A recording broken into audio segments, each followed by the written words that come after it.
L'utilisation des écrans, le temps passé sur les écrans est devenu une réelle préoccupation chez un très grand nombre de parents.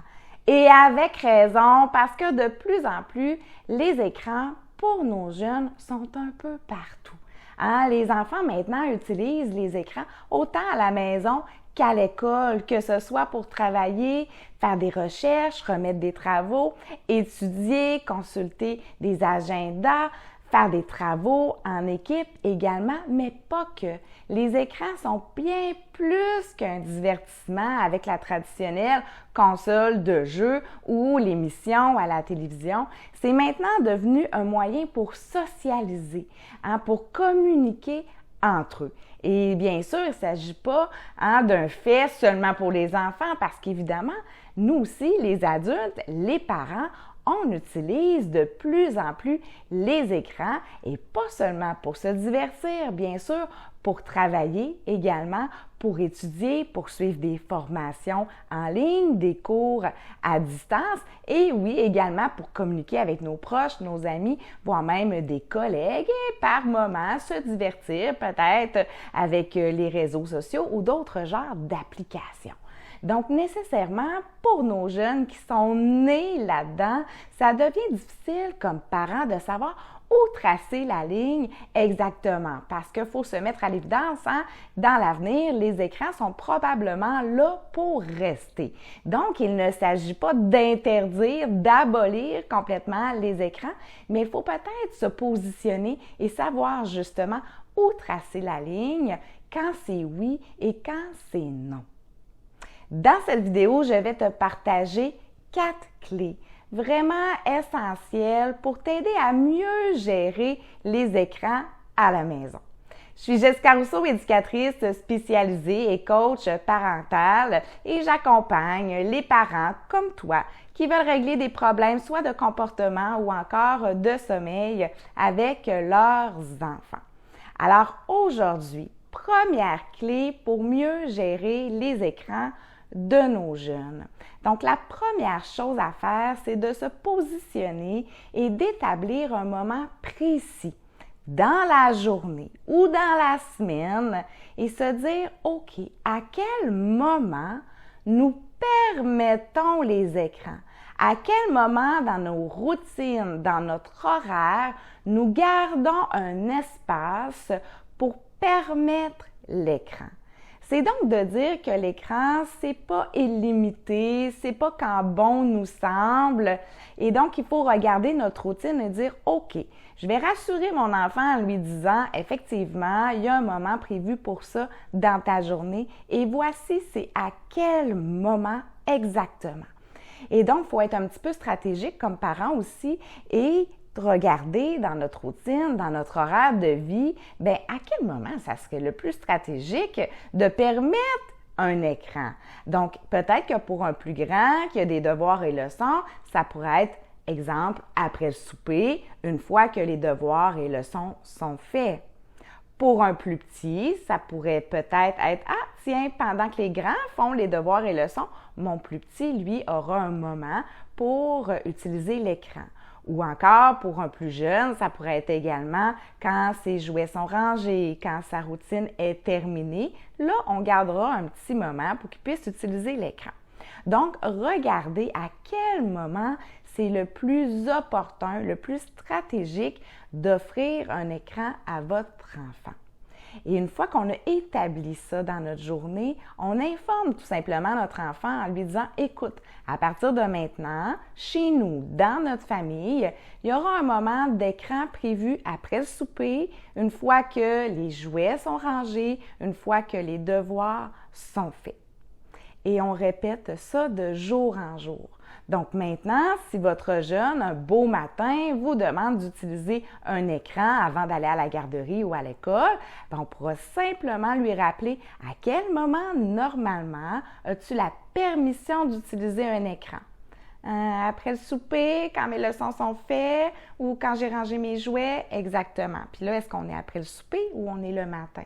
On est le matin.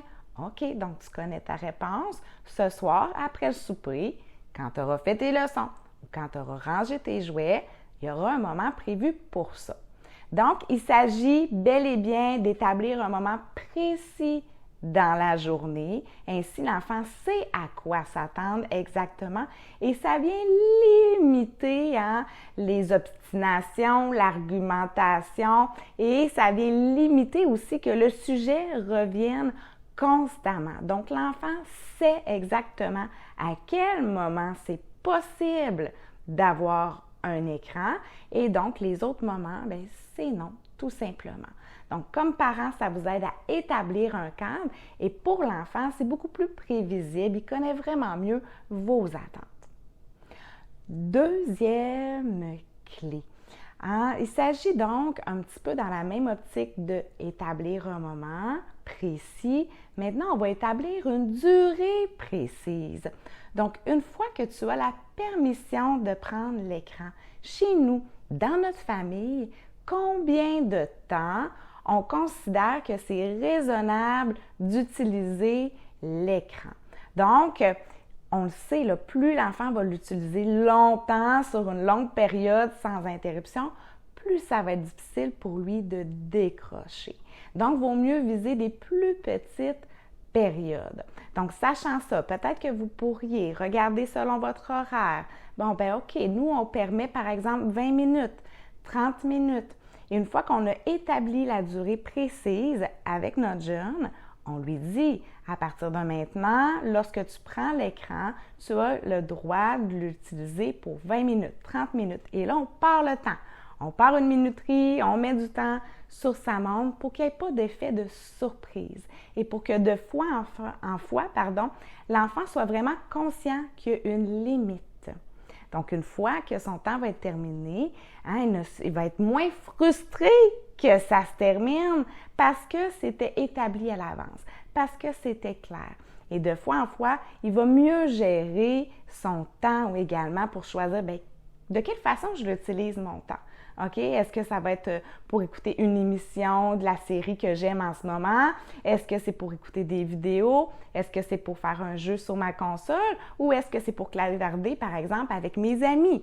Donc, l'enfant va devoir faire des choix et devenir plus responsable, plus autonome, sachant qu'il y a une durée limitée.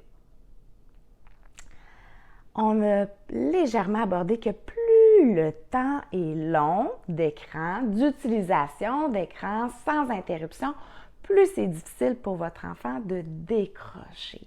Et donc, ça m'amène à la troisième clé. Il y a beaucoup de parents qui vont dire, moi, quand c'est le temps de fermer l'écran, mon enfant, il pue du monde, il pète une coche, il a une mauvaise humeur, il devient irritable. Eh bien, c'est effectivement l'un des méfaits de l'exposition prolongée aux écrans. Et ça prend pas beaucoup de temps. Déjà, après 10-15 minutes, une fois que l'enfant ferme, il peut vivre une montée d'agressivité puis avoir besoin de se défouler, de se décharger une fois que l'écran est fermé. Donc, pour vous aider comme parent à mieux gérer l'irritabilité, les sautes d'humeur de votre enfant, la prochaine clé, il s'agit donc de garder un petit peu votre enfant dans son état d'excitation un peu semblable à celui qu'il rencontrait quand il était en train de jouer ou quand il était devant la télévision, par exemple. Donc, quand son temps va être terminé, comme parent, pour aider votre jeune à décrocher, vous allez simplement lui demander, vous intéresser à ce qu'il vient de faire. Donc, si par exemple, il regardait des vidéos, bien, on pourrait simplement lui demander « Hey, c'était quoi ton vidéo? Raconte-moi! » Et là, l'enfant va se mettre à raconter, il va être encore un peu passionné, excité. Il va vous raconter qu'est-ce qu'il a vu et là, vous vous intéressez, vous relancez, vous échangez comme ça avec lui. Ça va faire en sorte que, oui, on le garde dans son excitation, dans son émotion qui était plus intense et tranquillement, il va décrocher et l'émotion va retomber en échangeant avec vous et donc c'est plus facile pour lui de décrocher graduellement. Même chose si l'enfant était en train de faire un jeu sur la console ou autre, bien, on peut simplement lui dire « Hey, finalement, as-tu passé ton niveau? La dernière fois, tu m'avais parlé qu'il fallait que tu trouves telle épée, telle carte qui te manquait, tant d'étoiles. Est-ce que tu as réussi à les trouver? As-tu accumulé ce qu'il faut? » Et là, on s'intéresse. L'enfant devient donc encore excité, un petit peu comme quand il était dans son jeu. Et graduellement, on l'amène à décrocher et puis on pourra le diriger tout simplement, notre jeune, vers une autre activité. Quatrième clé, si vous considérez maintenant que votre enfant passe énormément de temps sur les écrans, je vous encourage à utiliser ce qu'on appelle la réduction des méfaits. C'est une intervention, une approche qu'on utilise surtout lorsqu'on parle de dépendance. Et bien, comme la drogue, l'alcool ou la dépendance au jeu, eh bien, l'utilisation des écrans, c'est également une forme d'addiction. Donc, il s'agit de réduire les méfaits. Qu'est-ce qu'on veut dire par là? Alors, vous allez faire un petit peu l'éventail de « OK, quel type d'écran mon enfant utilise? À quel moment? À quelle fréquence? C'est quoi la durée? C'est quoi l'usage qu'il en fait? » Et là, un petit peu sur chaque sphère, on va essayer de réduire. Donc, si par exemple, mon enfant, tous les jours de la semaine, utilise toutes les formes d'écran, autant le téléphone, la tablette, la console de jeu, la télévision, bien, on va aller voir où on peut couper, OK? Où on peut réduire. Et là, on ne fait pas ça tout d'un coup sec. On va y aller graduellement. Donc, si par exemple, mon enfant écoute la télévision puis il joue à la console de jeu tous les jours, bien, on pourrait venir établir que, OK, on conserve la télévision encore tous les jours. Par contre, la console de jeu, ça va être seulement 2 fois par semaine, 3 fois par semaine ou seulement lors des jours de congé, par exemple. Et là, on réduit comme ça. Lorsqu'on parle de la fréquence, mais si par exemple votre jeune en ce moment, il ouvre la télévision le matin, le midi parce qu'il vient dîner, disons, à la maison, et le soir quand il rentre de l'école, et encore le soir avant de se coucher, bien là, on va réduire à nouveau. Donc, on pourrait dire, à partir de maintenant, il n'y en a plus le matin ni le midi, mais on conserve l'écran le soir. On y va comme ça. Tranquillement, on pourra revenir réduire à nouveau. Maintenant, au niveau de la durée, donc si par exemple, notre enfant pouvait faire 2 heures, 3 heures, voire plus par jour d'écran, mais tranquillement, on va réduire. Donc, on va lui dire dorénavant, au lieu de 2 heures, c'est par exemple 1h30. Oups, la semaine suivante, on pourra dire on descend à 1 heure. Bien sûr, on met le temps. Hein? On parle la petite tam-tamère, la petite minuterie, pour que l'enfant il sache qu'il y a une limite qui s'en vient. Et comme ça, on va réduire de plus en plus. Donc, on réduit le type d'écran qui est accessible, la fréquence à laquelle c'est accessible et on vient travailler aussi sur la durée. Et on y va comme ça graduellement. L'enjeu des écrans est un sujet très fréquent en consultation, en coaching parental. Donc, si vous avez des préoccupations, des inquiétudes, que vous vivez beaucoup de conflits relatifs aux écrans avec votre enfant, n'hésitez pas, nous pouvons regarder ensemble des solutions, des stratégies sur mesure pour vous aider à régler votre enjeu. Donc, communiquez avec moi facilement via mon site web maman-éducatruc.ca. Vous pouvez également me suivre sur ma page Facebook Maman Éducatruc par Jessica Rousseau. Et finalement, pour terminer, je t'invite à télécharger mon guide gratuit dans lequel tu vas retrouver 3 solutions super efficaces pour améliorer l'ambiance, accueillir plus d'harmonie dans vos soirées métro, boulot, dodo en famille.